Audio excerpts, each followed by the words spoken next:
Good morning. A tax mess, a police fine and controversy over public jobs. It's a tricky morning for the Tories. Nothing's easy for the Prime Minister right now.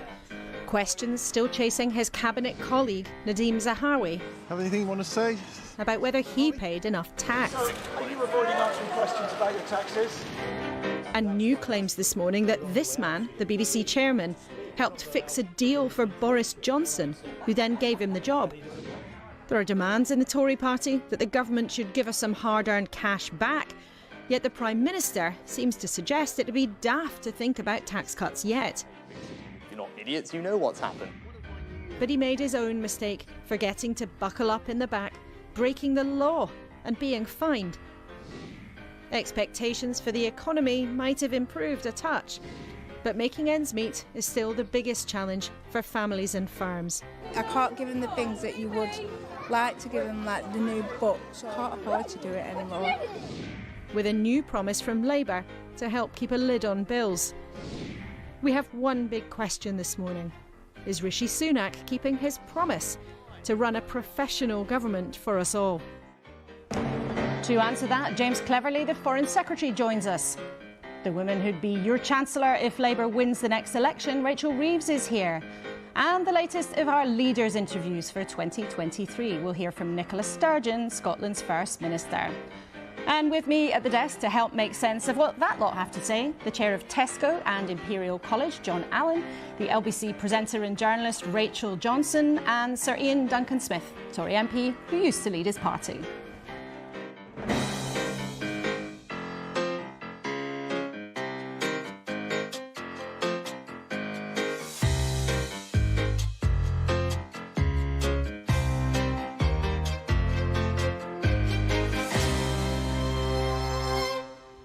Good morning and thank you for being with us. It has not been a great week for the government, with a feeling that Rishi Sunak can't quite catch a break. Let's have a look at what's making the news on the front pages this morning. You can see the broadsheets there. A photograph of the Cabinet Minister Nadhim Zahawi on the front, who's in a bit of a pickle over his tax affairs. That story also on the front page of the Sunday Telegraph. And a paper on the bottom of the Sunday Times, an interesting story about the BBC chairman, Richard Sharp, the paper claiming that he was involved in setting up a finance deal for Boris Johnson during the process when he was applying for the job, which is appointed by the government. We'll talk a bit about that and much more, I'm sure, a bit later on, but let's show you the front page of the tabloids. And they go for the royals, but different stories. The Mirror there talking about Prince Harry's account of what happened while he was a pilot. The Sunday Express giving us news of how the coronation might be. The Sun talking about Prince Andrew, and the Mail also there talking about Prince Andrew's potential ongoing legal travails. So lots of news around, but Sir Ian Duncan-Smith, I think Nadhim Zahawi, he made a statement yesterday about his tax affairs, but do you think it'd be better if he just published everything that had happened and came completely clean? Well, I'm always of view of these things, so the sooner you can get the absolute facts out, the better, rather than have them coming out in phases. I just want to say I know Nadhim very well. He is, in a way, a peculiar British success story, because as a person that's come into the country fleeing from Iraq, has been successful in setting up a global brand. So all of that, in a way, is remarkable, and it says a lot about the UK, diversity and everything else. But, and I'm obviously very fond of him, but I would say to him, if I was here, get it all out now, whatever you have to do, and clear it up. I genuinely don't believe this is a man who's deceitful in any shape or form, but this goes on, and the media waits. So I think I would just clear it up. Rachel Johnson, what do you think the public thinks of this? I mean, it's a man who's done very well, as Ian Duncan-Smith says, set up a successful business, but he says he's carelessly had a bit of a snafu with the taxman, and there are millions of pounds involved here. This isn't, a bit of loose change. Yes, I mean, if he's paid whatever it is, I know he says he doesn't recognise the figure, something in the region of £5 million. That is quite a lot as a penalty for what I think the HMRC is calling carelessness, which, as I understand it, is an actual term within the tax code, similar to negligence in the legal code, isn't it? So it actually means that you haven't taken enough care over maybe several years and to get your affairs in order. Now, as far as commentary on what Nadhim Zahawi did, I mean, I find my own tax affairs so complicated. I couldn't possibly comment on whether he has broken the law or not. But do you think the public care about things like this? Yes. Because? Yes, I do. Because this is absolutely going to be trending, and whenever any government minister goes out on the stump, they will be asked about this, especially when the tax rate is at a 70-year high. Well, it's just something lots of Conservative voters don't like very much. Just lastly to you, Richard, John Allen, briefly, if you can. There's been a bit of, the economy might not be as bad as we thought, news about this week. Is that what you're hearing from your millions of customers? Not really. I think many people are coping well with the cost of living crisis because they've got enough income to do so. But I think there are many millions of people in this country who are really suffering, struggling to be able to afford food, and thus the growth of food banks and so on. So I mean, the hope is that inflation will start to abate perhaps later in the year. But, you know, going down from 11% to 10.5% or whatever it is doesn't make a real difference to anyone. It's not exactly a big thumbs up. OK, all three of you, thank you very much for now. Plenty of hard work for you ahead, so don't go anywhere. Now, as we were just hearing from Rachel, there's no question that the tax affairs of the government Minister Nadhim Zahawi are a headache for the government. But yesterday, after lots of queries over a long period of time about his taxes, he released a statement. Now, the implication was he had indeed paid a penalty to settle with the taxman after making arrangements about his tax involving his old firm, YouGov, and shares that he gave to his father. The implication was also that he sorted it out while he was Chancellor. We will try and find out exactly what's been going on in a second. But let's first ask the Foreign Secretary, James Cleverly, about a different story this morning. Great to have you with us. We've been hearing today about some of your old friend and boss, Boris Johnson's dealings with the man his government appointed to be chair of the BBC, Richard Sharp. Now, the Sunday Times has reported that Mr Sharp fixed a meeting between a wealthy businessman who ended up providing essentially an overdraft of hundreds of thousands of pounds to the Prime Minister and a senior civil servant while he was applying for his job. And that wasn't declared. Foreign Secretary, should that have been declared? Well, I've only seen the details that you've seen in the papers overnight. I've not had the chance to discuss this with any of the people that have been involved. I have met Richard, and I spoke with him with relation to the BBC World Service, which is, of course, an incredibly important voice internationally, and one, of course, where the Foreign, Commonwealth and Development Office has a direct interest. But I know that he is an incredibly accomplished, incredibly successful individual who brings a wealth of experience with him. That is why he was appointed to chairmanship of the BBC. But I've not had the chance to discuss any of the issues that were brought up today, but I have absolutely no doubt he was appointed on merit. And the point that I would just remind people of is it is not unusual, and indeed there is nothing wrong, for someone to be politically active prior to their appointment to senior BBC positions. That's something that's happened pretty regularly in the past. But on principle, Foreign Secretary, should he have declared that connection in full? And what do you say to viewers hearing about this morning who just think, again, this looks like Boris Johnson doing favours for his friends? Are you worried it gives that impression? Well, look, I know there may be the perception of that going on, but Richard is an incredibly accomplished individual. Had he not had a very, very successful career, with, giving him a wealth of experience before putting himself forward for BBC chairman, he wouldn't have even been in the looking.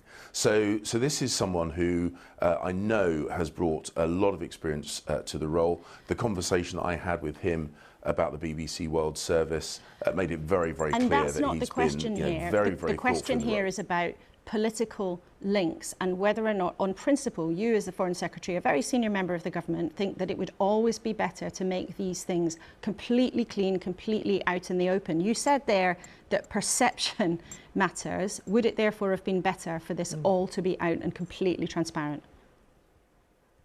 Well, look, of course, perception matters. Of course it does.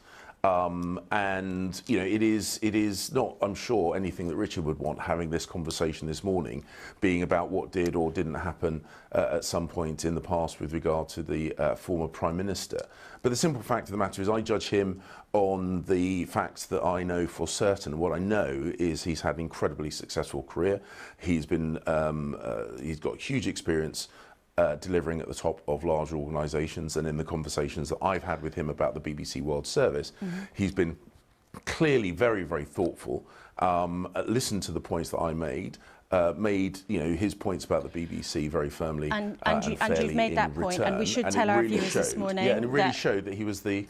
Sorry? And we should tell our viewers this morning, we asked Mr Sharp if he wanted to come and speak to us, and he declined that opportunity, but he has said that the claim that there was anything financial involved in this is not true.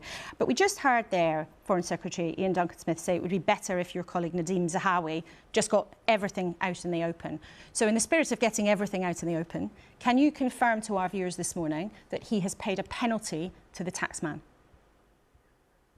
Well, I don't know any more detail than the detail that he's put out in his statement. In the UK system, people's tax affairs are personal and private. I recognise, as politicians, there is quite rightly an enhanced duty for openness. I think Ian makes a very, very firm point that actually sometimes it is, or you know, typically it is best to say everything that you are going to say up front. But I do think the point we should remember is that the tax requirement that fell on Nadeem was as a direct result of him being a very successful entrepreneur who built a business from nothing that went on to employ hundreds, I think possibly even thousands of people. He paid tax, the business paid tax, the individuals he employed paid tax. So you know, he has been a real contributor, direct contributor to the British economy. But of course, you know, he will realise that having conversations like this are far from what he would. But Foreign Secretary, people don't but pay. As I say, in terms of detail, I don't know any more than in the tax. statement. Foreign Secretary, our viewers don't pay their tax depending on whether or not they're successful. It's dependent on how much they've earned. But you've said you don't know if he paid a penalty. I'll ask you another question. Did he sort out this dispute while he was the Chancellor and therefore the boss of the taxman? Laura, as I said, I don't know any more detail about this than what was in Nadeem's statement. But as I say, this was something which has been described as careless rather than intentional, and the tax requirement, the tax that he was due to pay has now been fully paid. As we should again point out to our viewers, the word careless in this context doesn't mean, oh, whoops, I lost my tax return down the back of the sofa. That is a technical term used by the taxman to say that something went wrong. I've got another question for you. You say you haven't asked for any more detail, you don't know any more detail, but did the Prime Minister know about this before he gave Nadeem Zahawi a job in his government? Well, Nadeem was a senior member of cabinet. When you join cabinet, the cabinet office ensures that you go through a process, a due diligence process. That is the right and proper role of the Cabinet Office. Nadeem said that he had conversations with the Cabinet Office about his tax affairs, and of course that is their job, that is their function on behalf of the Prime Minister. Know? I don't know. You don't know. So I don't know what conversations the Prime Minister had on the appointment of any other minister. But all I know is the conversations that I had with the Prime Minister when he appointed me. I'm sure that is reflective of the conversations he had with others. And in those conversations, you talk about the priorities for the government, the priorities of the country, and what we need to do in our jobs as minister rather than any external affairs. Those are the conversations when I've been appointed a minister that I have had, and I suspect that is the same for other ministers in government. But Foreign Secretary, this story, this issue has been going on for a long time. It's been a huge matter of political discussion in the last few days. You knew you were coming on to do this interview this morning, and you've told us you don't know whether or not he paid a penalty. You don't know whether he sorted out his tax affairs while he was the Chancellor, when he was actually the taxman's boss, which I think many people would think is a blatant conflict of interest. And you don't know whether he discussed it with the Prime Minister. Can I ask you, is that because you don't want to know, because it's uncomfortable to talk about this, or if it's because Nadeem Zahawi is keeping this to himself. Because our viewers might wonder, how on earth are you here talking for the government about this morning when you don't have answers to what are really straightforward questions?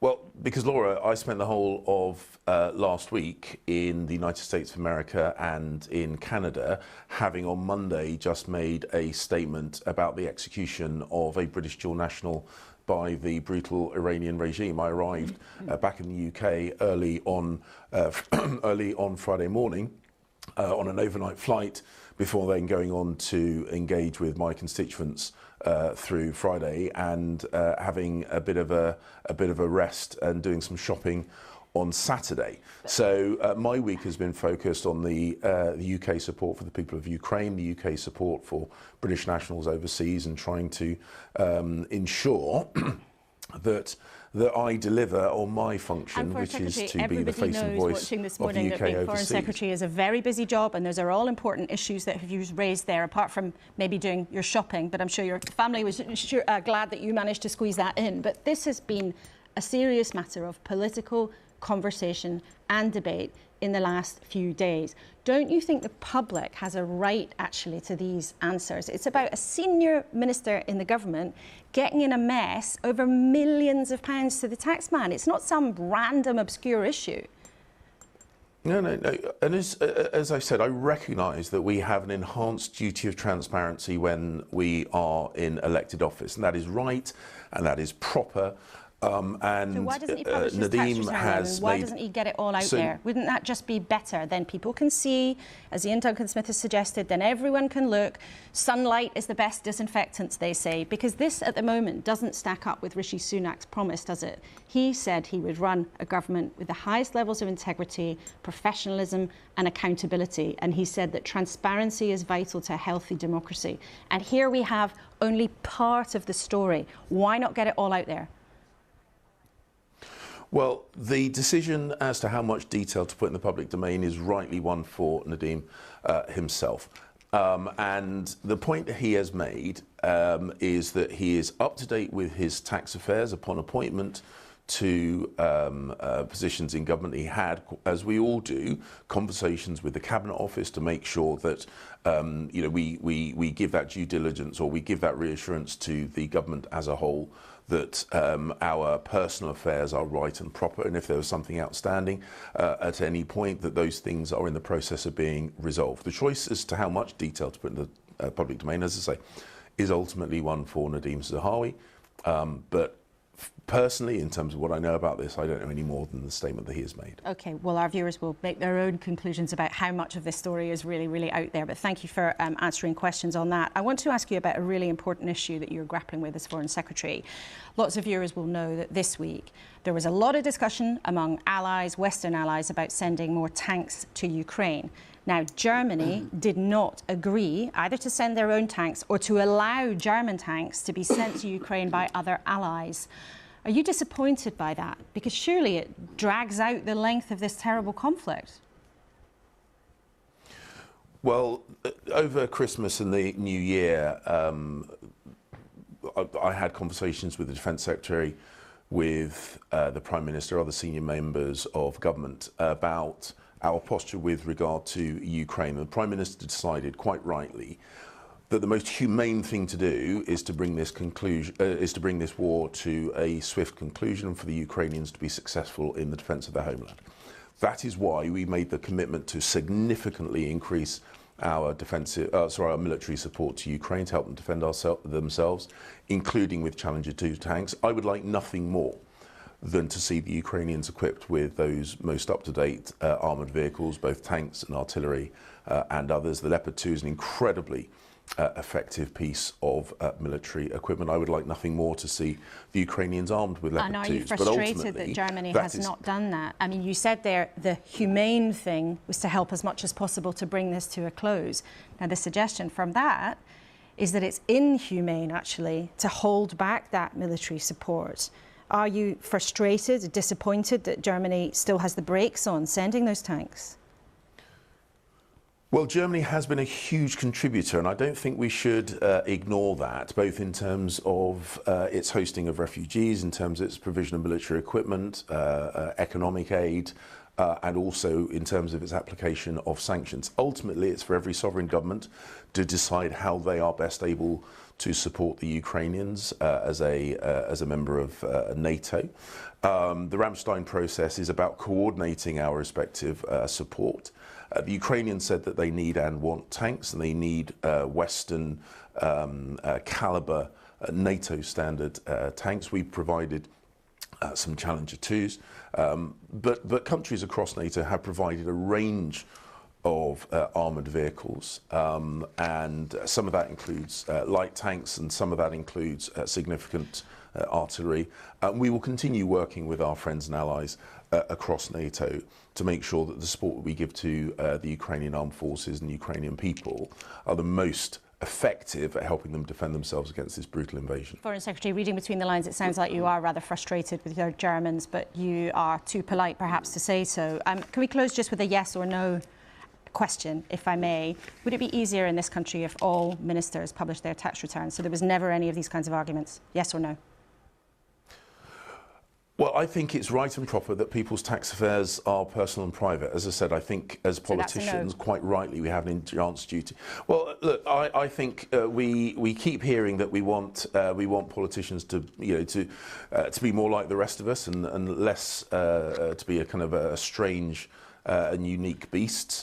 So I think that the rules that we apply to others, I think it's legitimate to also apply to politicians, and that is why, as I say, we don't demand it of others, and if politicians choose to do so, that's great. But I think having a unique requirement that is different to the rest of society, I don't think that would necessarily be the best way forward. Foreign Secretary, thank you so much for joining us this morning and giving us your time. Thanks very much indeed. Well, Ian Duncan-Smith, what did you make of that? Well, it's difficult to come on a programme like this in the midst of something like that. I've done it myself. You're having to drop a dead bat on everything else. It's very difficult. I think the main point, though, is to take away from this is that it's very important that the correct bits of the story are there. Now, from what I've read, this is a little more complex than sometimes we make out. These were family shares, not his. He has not benefited from any of this. This is now clear. And these areas are very complex when they're about what is relevant to the individual and how much tax. So there will have been ongoing conversations for some time with HMRC about what is owed and what is not owed. But it's okay, as far as you're concerned, that he was having these conversations, or his accountants were on his behalf while he was Chancellor. I mean, John Allen, you're a senior businessman. Is that okay? That, if you're the taxman's boss, you're also talking to the taxman about your own tax bill? Yes, but I'm not. I don't really have a view on that, Laura. What I do have a view on is that these sorts of scandals and scandalettes, and I think we've got a kind of scandal and a scandalette this morning, are hugely distracting. I endorse what Ian said earlier. The best way of dealing with this is to get it all out in the open, because frankly, this will haunt ministers for days and weeks until it is fully disclosed, and it's distracting them and us from the massive issues that this country faces domestically and internationally. But he could, Rachel Johnson, have cleared all of this up this morning by coming with answers that he said he didn't have. Well, the bit that puzzles me about the whole thing is that if you've built up, as Ian was saying, a fantastically successful British company from scratch, and then you sell it, presumably you've got a white-hot accountant, especially if you're in politics or you're intending to go into politics, who makes sure that something like this doesn't come and take up everybody's time and attention and distracts the entire agenda for days on end. When the government's trying to get on with things. We're talking... Especially, as you say, when he was Chancellor and actually was the boss of HMRC. What then about this, I think what you referred to as a scandalette, I think to use your term, about Richard Sharp, the chair of the BBC, and 1B Johnson. Now, if yours haven't been following this, Richard Sharp, the chair of the BBC, appointed by the government. He was appointed by Boris Johnson's government. The claim in the Sunday Times this morning is that he set up a meeting between a wealthy businessman and a senior civil servant, and the claim is that that was to discuss financial support and backing for the former Prime Minister. Do you fear that this just again creates more murk and more mess around your brother's time in number 10? Laura, you ask about my distant cousin and my brother. I mean, look, I'm happy to tell you I have no prior or privy knowledge, thank goodness, of my brother's financial affairs. I had no idea about this until the Sunday Times, I think, broke it last week that there had been... Late last night, yeah. No, this was a week ago. This is a follow-up. The initial stage, the yes. Richard Sharp involvement is a follow-up to last week's story, which was there's a loan provided by my distant cousin. All the parties involved have given statements to the Sunday Times, which suggest they did everything above board and everything was transparent. I suggest you ask Sir Simon Case, who seems to be the linchpin in both these stories, to come on and say what happened and make him do a tick. The cabinet secretary, who obviously was the cabinet secretary during Nadeem Zahawi's time, also was the one that Richard Sharp properly said should be involved if any such introduction was made between him and I'm probably on a hiding Sam. to nothing, but I'll say also for transparency, we'd be delighted to have Simon Case or indeed Boris Johnson in the studio any Sunday morning they fancy coming on, or even during the week. We'd be happy to go and film an interview with him and then play it to all of you any week that's going. But do you think that this matters? Because again, it is a thing, Ian Duncan Smith, for the Conservative Party. Whatever the specific rights and wrongs of these individual stories, and there are of course technical and legal details involved, and as Rachel said, people have denied that anything was wrong here. But again, people are hearing about what sound like things that, you know, just fail the sniff test for the Conservative Party. And wasn't Rishi Sunak's government meant to draw a line under all of that? Yeah, it's difficult for the Prime Minister because, of course, this distracts from what he's trying to do, no question. Stories off like this are not helpful because they gain a significance that they don't really have in real government. So he wants these to go away, and the quicker he can get them to go away, the better. The Boris Johnson stuff on the loan, I know nothing at all about. I suspect Rishi Sunak knows nothing at all about it either. And that's not from within government, and that's still damaging because it was the Prime Minister. The government one will have to be dealt with in another way. But my sense is that the sooner we can get beyond this, there are so many huge issues. You touched on Ukraine, you've got the whole issue about inflation and the cost of living, which we were talking about earlier on. So these are the big issues that the public really, really care about because they affect them. These other stories are just indicative of, if you're not careful, a loss of control. So getting those under control is critical. Well, you raised the cost of living there, and I want to show our viewers a story in a grabby headline in the Mail this morning, which talks about greedflation, John Allen, and it basically accuses some of the big food companies of profiteering. So we know that businesses have been under pressure because of inflation, but one of the examples it gives is a humble tin of soup has gone up from 98p to £1.70. Now, who better to ask than the head of a big supermarket chain that millions of us use every week? Do you think that some of the big producers and food companies have been taking the mick? Well, I'm not sure I'd use those terms, but I know that there have been very robust discussions between Tesco and a number of suppliers.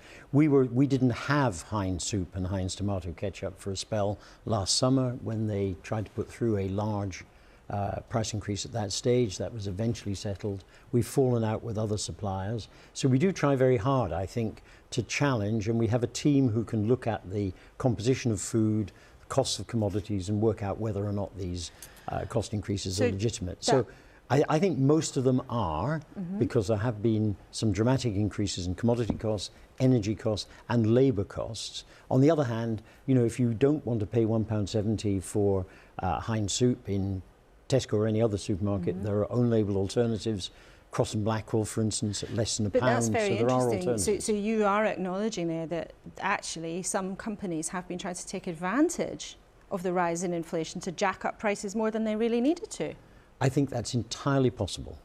Very interesting. And do you think that's something that is still going on? Are you worried about it? Well, it's something that our buying teams try to deal with every day of the week, and sometimes we succeed in turning these things back, sometimes we don't. But I think until you can get into the cost structures of the people concerned, it's very difficult to be definitive about it. But I think it's the extent to which food prices have risen is uncomfortable.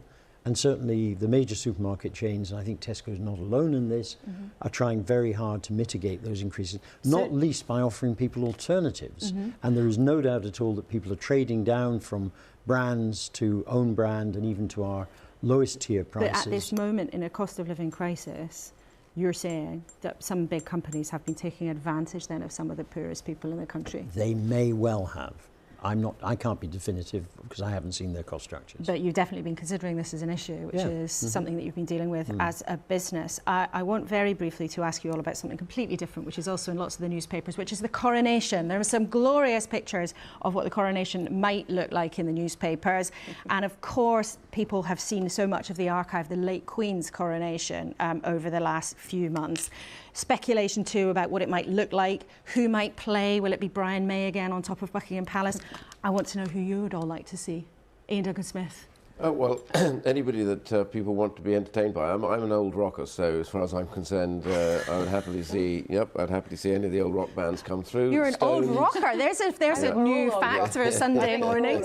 How about if Ian's an old rocker? What about Pink Floyd? Because was it 50 years ago they recorded Dark Side of the Moon and it hasn't gone out of the charts? There we go. Well, that's a decent recommendation. Anyway, You'd have the Rolling Stones. Well, maybe you can. Yeah. Well, maybe at the very end, John, we'll ask who your recommendation would be. But I think we've got Pink Floyd, the Rolling Stones, and maybe Ian Duncan-Smith is an old rocker. Did you ever play yourself?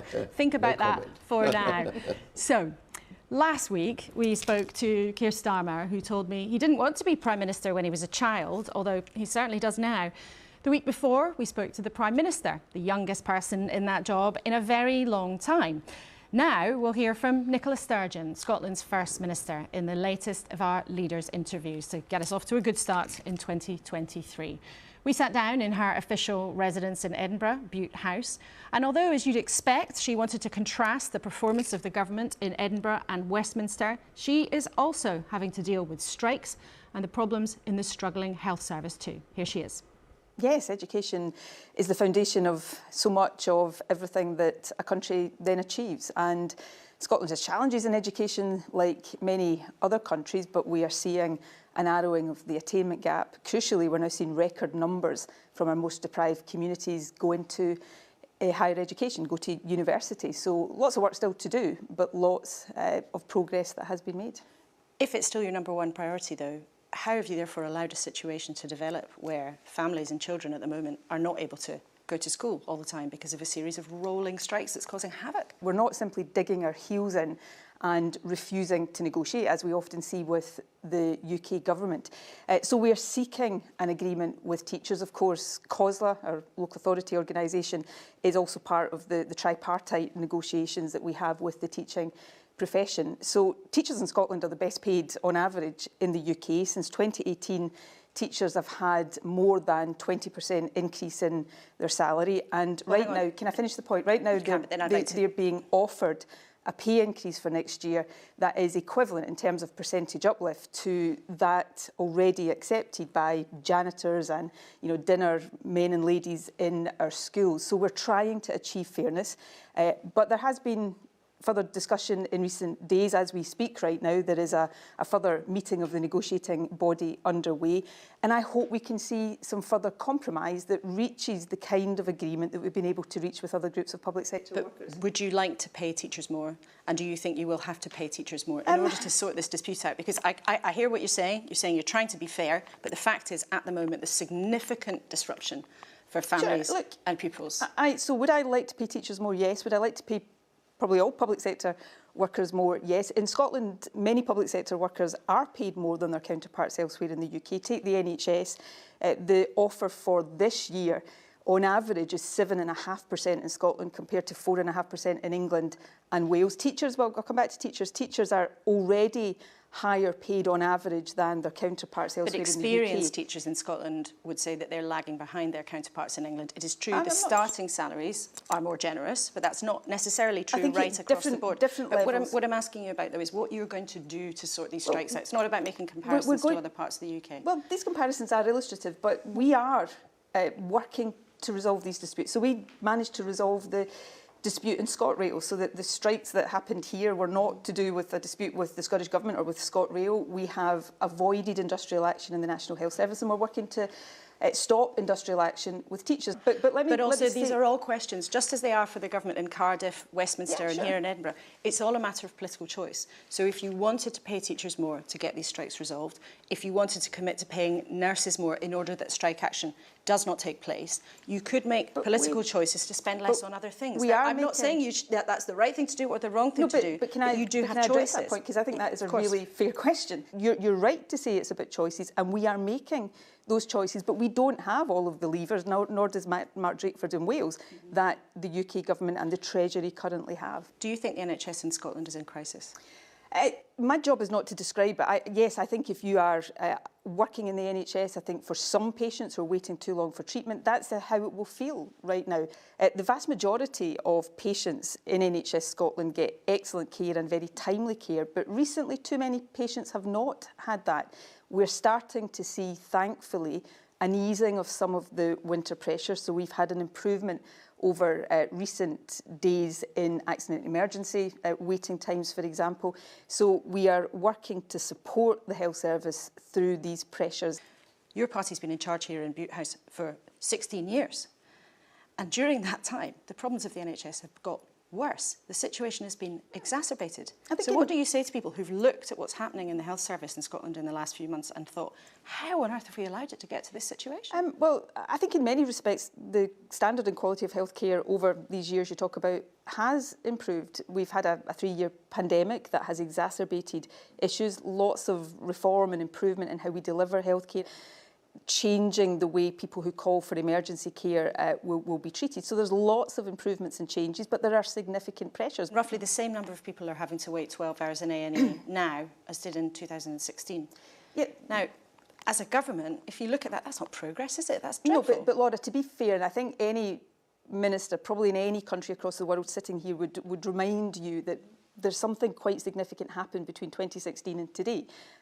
A global pandemic that has put significant pressure on all parts of our health service. Before the pandemic, though, First Minister. Well, but if I take the pre-pandemic period, yes, we had a situation where waiting times were increasing, but in the immediately pre-pandemic period, and I can furnish you with statistics, we were starting to reduce waiting times through a range of initiatives and funding that we were applying to that. I think it is perhaps not entirely fair to compare as if we're comparing with 2016 and today. So if you take 12-hour waits, nobody should have to wait 12 hours in an accident in emergency, and the vast majority of people don't wait anywhere near that. I'd like to ask you about the Gender Recognition Act. Right now, trans adults in Scotland who want to have help sometimes have to wait for as long as 4 years to get the right kind of treatment. Mm-hmm.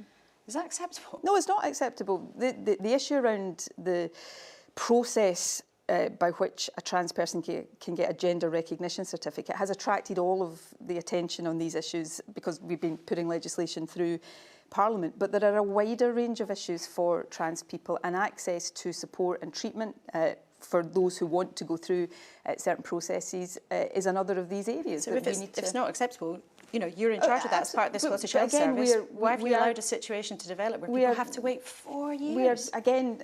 That will not be unique to Scotland, but it's not acceptable, and I'm responsible for Scotland. So we are taking steps to invest more in these services, to improve these services, to reduce waiting times. Why do you believe that you are old enough at the age of 16 to make a profound decision about changing your gender when you're not old enough, according to the law, to buy a pint in the pub, to drive a car? The law doesn't treat you fully as an adult in the same way you would when it comes to all sorts of different things. So why in Scotland, at 16 are you old enough? You can take a view as to whether you think what I'm about to say is right or wrong. I accept that. And I'm not saying it's right or wrong. But in Scotland right now, you can choose to get married and have a child. You can join the army. Additional measures were amended into the legislation so that there is greater advice and support available to what would be a tiny number of people of that age group wanting to go through this process. When I was growing up and probably 16, used to take the view that there should be a single age of consent, and I think over time I think it is right to look at why can't a 16-year-old drink alcohol in a pub. You need to look at the particular circumstances, the physical issues around some of these things. So but the point I'm making in this is all of these issues in Scotland have been in detail, and this is legislation that has probably been subject to more scrutiny than any other piece of legislation that the Scottish Parliament has passed in almost 25 years. Some women's groups feel they were not listened to carefully enough, who do have a concern that a tiny minority of predatory men could take advantage of the way that the rules have been changed to the detriment of biological women who are biologically female at birth. If their worst fears are realised, do you and the politicians who have voted for this potentially bear some responsibility for that? Look, politicians bear responsibility for any legislation they pass and the consequences of that. So, of course, I don't believe that will be the case. We tried very hard to listen carefully to all views in the 2 consultations that were held on this legislation. You know, some of the groups that work closest with women that are subject to violence by predatory men, domestic violence, Rape Crisis Scotland, Women's Aid Scotland, Zero Tolerance Scotland. These are groups that work with vulnerable women every single day.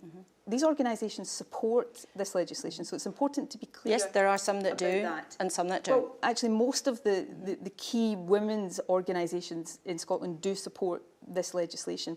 The fear that women have about predatory men accessing women-only spaces to abuse and attack women is very real. You don't have to show your birth certificate to access women's-only spaces. So the point is, this bill does not give a predatory man any more ability to abuse women than that predatory man already has. The UK government contends that your legislation does have a big impact on the Equality Act that protects rights across the UK for all sorts of different groups. Are they wrong? Yes, they're wrong. Can I just perhaps an introductory point here about this supposed clash? When we first put forward this proposal, the UK government had exactly the same plans. Under Theresa May, the UK government was planning to do exactly the same. So the fact that we've ended up in a policy divergent position is not because the Scottish government has changed its mind on this, it's because the UK government changed its mind. You say there is no effect on the Equalities Act. The Nobody legal has- opinion on that is Well, divided. the legal opinion on most things, in my experience, is Right, so divided. but that's the point. It is divided. There are different opinions, so you cannot be categoric that it has no impact on the Equalities Act. Well, and therefore, nobody actually, has- isn't it the right thing to put the brake on, press pause while this all gets sorted out? Well, but the Scottish Parliament considers all of that on every legislation that it passes. And I have not heard any argument about the impact on the Equality Act that I find in any way persuasive or compelling, because the Act does not change the legal effect of a gender recognition certificate. What the UK government has done is just veto it, an instruction to the presiding officer that the bill can't be sent for royal assent. So if the argument of the UK government was that there's an issue that needs to be decided in court, the route they have chosen to take doesn't actually do that. They are exercising, Secretary of State exercising some kind of Governor-General-like power to block a democratic decision that the Scottish Parliament has Well, actually, taken. it's one elected government, is it not, taking a decision to block something that another elected government has chosen to do in accordance with the law. I mean, you don't like it, but Well, Section 35 is said- set out there as something that the UK government Well, can I said do. earlier on, when we started this, the UK government was also consulting on a similar proposal. 2018, you can go back and look at that. In that consultation, the UK government said the issue of gender recognition is devolved to the Scottish Parliament. Scotland can have a separate system if it so chooses. What has changed about that? They did not raise these concerns with us directly during the process of this bill. They wait till after the Scottish Parliament's passed it, and they exercise not something to take it to court, but a veto. It's outrageous. So and what it's are you going in to principle. do? So what are you going to do? Can you confirm that you're going to seek a judicial review? I've already said we will do everything to stand up for and defend the legislation. The UK government are doing this for 2 reasons, and frankly, it's got nothing to do with concerns about the Equality Act. Firstly, shamefully, disgracefully, they're trying to stoke a culture war on the back of one of the most vulnerable groups in our society, because they somehow think that plays well with their base ahead of the general election. They would, of course, dispute that very Of course they would strongly, dispute First it, but Minister, you and can there are other get, people you who've can got get them legal on concerns around to this dispute it. I know that, legislation, but they're stoking a culture war. And secondly, this is part of a pattern of undermining and delegitimising, seeking to undermine and delegitimise the Scottish Parliament. So the issues are really important, and I feel very strongly that trans people should not be weaponised. And this is just one of many controversial issues you've dealt with in extraordinary time. You know, you've had extraordinary electoral success year after year. Do you still think you're the leader who's going to take Scotland to independence? I would like to think so. I think Scotland's going to be independent. I would, of course. I mean, nobody would believe me if I said, no, I'd rather it was somebody else. But for me, who the leader is that takes Scotland to independence is less important than that Scotland completes its journey to independence. But do you feel that it will still be you? Yes, I do. Jacinda Ardern said she doesn't have enough in the tank to continue. How much is in Nicola Sturgeon's There's tank? plenty in the tank at the moment. If I don't mean just on a single day, everybody wakes up some days and thinks they don't have enough in the tank, but if I ever reach the point, which she has clearly reached, where I think overall I just can't give the job everything it deserves, then I hope I have the same courage she's had in saying, OK, this is the point to go. But just for the avoidance of all doubt, I don't feel anywhere near that right now. Nowhere near? Nowhere near. Very interesting. Nicola Sturgeon, thank you so much for talking to us today. Thank you. Now, as ever, we'd love to know what you think about that and everything we've been discussing today.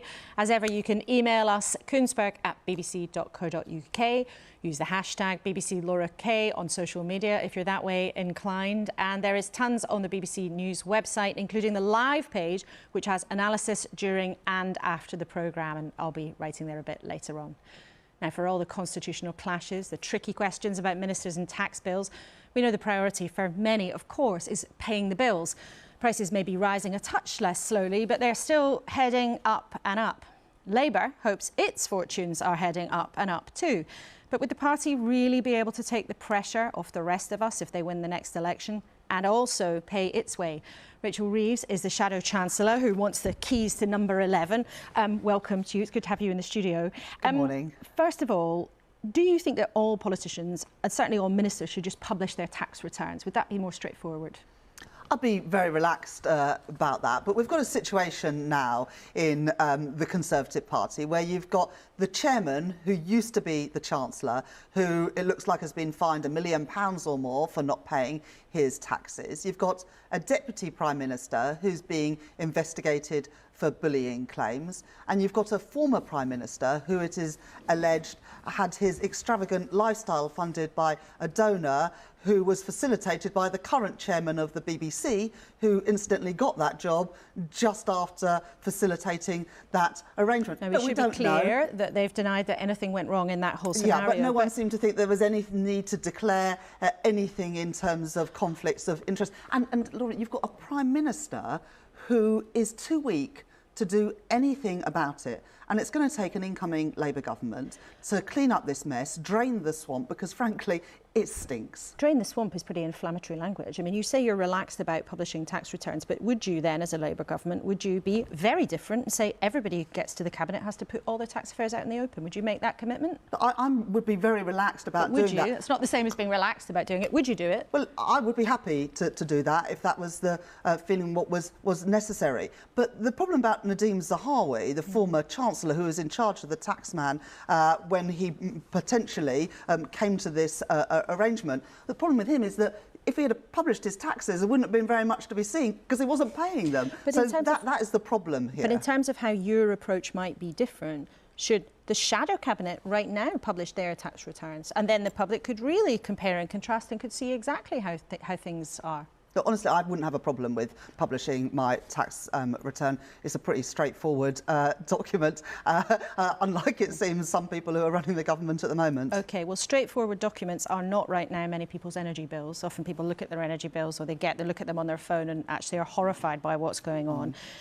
The government has provided billions of pounds of support to people on that, but it's due to be reduced in Easter. Now, you're saying that Labour would carry on giving people money to help with their energy bills at the current level, but how long would you keep going on with that? Wouldn't there have to be a limit? Well, what I set out this weekend is how we would stop bills going up in April. At the moment, they're due to go up from an average of £2,500 to £3,000. but most people just haven't got the money to pay that additional amount in their energy bills, which is why Labour have said, Keir Starmer and myself have said, that we would expand the windfall tax on the huge profits that the energy giants are making, and we would use that money to cap those bills and also to help people on prepayment meters who are currently paying more for their energy than those who pay for direct debits, and also put a moratorium on this thing that's happening at the moment of energy companies moving people from regular payments to prepayment meters, which is effectively cutting some people off from heating at a time when this week temperatures fell below zero. And this is just totally unacceptable. Under Labour it wouldn't happen. And I'll ask you about the windfall tax in a second.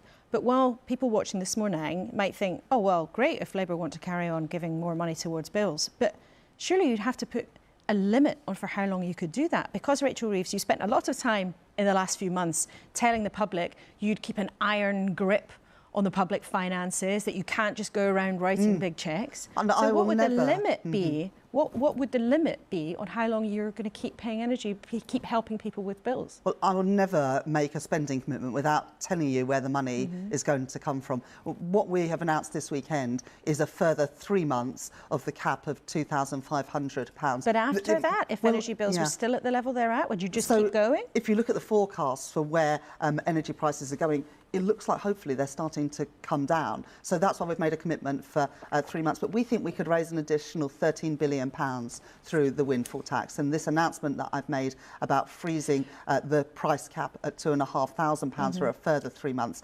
costs a fraction of that, around But anything could happen in those 3 months. I mean, everybody hopes that the conflict in Ukraine comes to an end. There's not much sign of that, as we've been discussing with James Cleverly this morning. What happens then at the end of 3 months? Would you just keep going and keep going? Well, we've always said that we would look at it depending on what's happening to oil, gas and electricity prices. At the moment, those forecasts look like they're coming down, which is why we've said £2,500 should be a maximum. And if those prices fall, then that should be reflected in people's bills. But, you know, what you've got is you've got on one side these huge profits that oil and gas companies, energy companies are making. On the other side, you've got these huge bills. As the oil and gas prices come down, so those windfall profits will come down, but also so must people's bills. But it's not as simple as that, is it, though, when you come to the windfall tax? So some big energy companies are warning that actually pumping more from them in windfall taxes would lead to people losing their jobs. Now, Shell, huge company, they've said that they're thinking again about £25 billion worth of investment in the UK, which Labour would argue investment is desperately needed in this country. Harbour Energy, which is an oil and gas company, say that they're going to have to shed jobs because of the effect of the government's existing windfall tax. So with a windfall tax isn't some kind of free cash machine that you can just keep going to without any consequences. Well, the chief executive of BP has said that a windfall tax wouldn't affect their investment decisions. But other companies say it would and already is. Let's look at why we're proposing a windfall tax and why we have been for more than a year now. It's because they are windfalls of war. Those profits are being enjoyed because of Russia's invasion of Ukraine, which has pushed up prices. And it's right to capture that, because it's not because of the ingenuity of the firms that they've enjoyed those profits. And the government's already taking a lot, actually. Invasion. They don't use the phrase windfall tax, but the government's already taking a lot from those excess profits.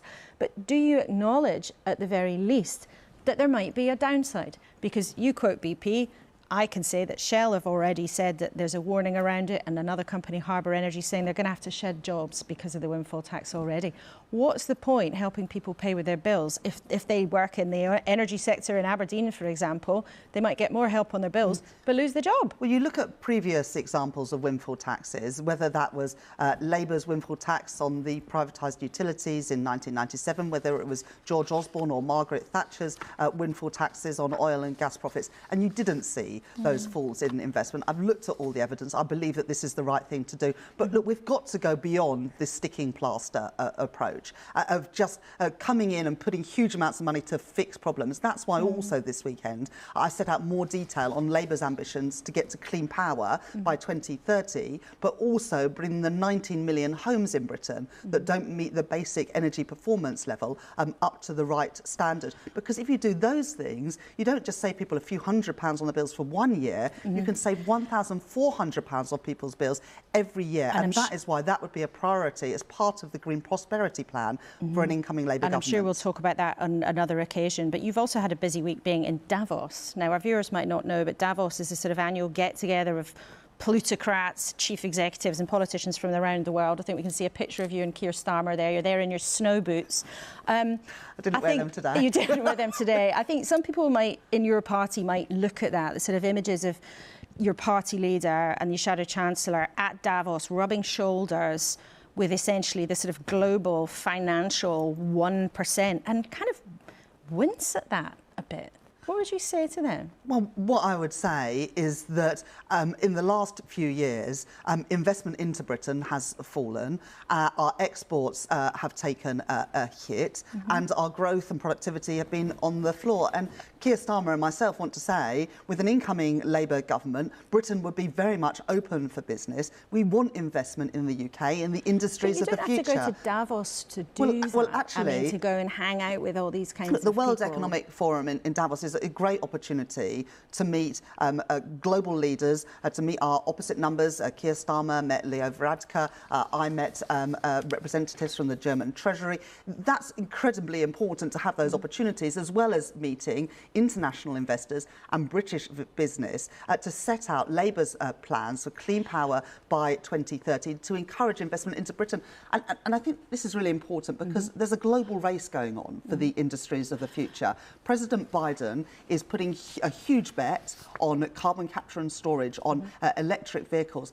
The European Union is doing the same. And Grant Shapps, the business secretary in Davos this week, said that those things were dangerous. Well, I'll tell you what is dangerous. It's sitting on the sidelines carping while other governments are taking the action to get investment into their countries. And I'm determined that Britain doesn't miss out in this global race for the jobs of the future. And that's why Keir Starmer and myself are putting forward our plans to business leaders at the World Economic Forum this week. OK, Rachel Reeves, we must leave it there. But that competition between the big blocs around the world, I'm sure, is something we'll return to another time. Thank you very much for coming in this morning. It's great to have you in the studio. But as ever, we've been racing the clock, and it is, believe it or not, nearly 10 o'clock. An hour ago, we started the programme by asking if, after a scrappy week, Rishi Sunak is really keeping his promise of running a professional government after months of shambles. Does James Cleverly, the Foreign Secretary, think things would be simpler if all politicians published their tax returns? Well, look, I think we keep hearing that we want politicians to be more like the rest of us and less to be a kind of a strange and unique beasts. So I think that the rules that we apply to others, I think it's legitimate to also apply to politicians. Well, John Allen, the last time you were on the programme, you said as, leader of a big company in the UK that you were starting to be quite impressed by what you heard from the Labour Party. But this sort of issue of going to Davos and all of that, what do you think of that? I think it's absolutely right that they're reaching out to business wherever it is. And there are lots of business people in Davos. So I'd say full marks for doing that, while continuing to spend a lot of time talking to business in the UK.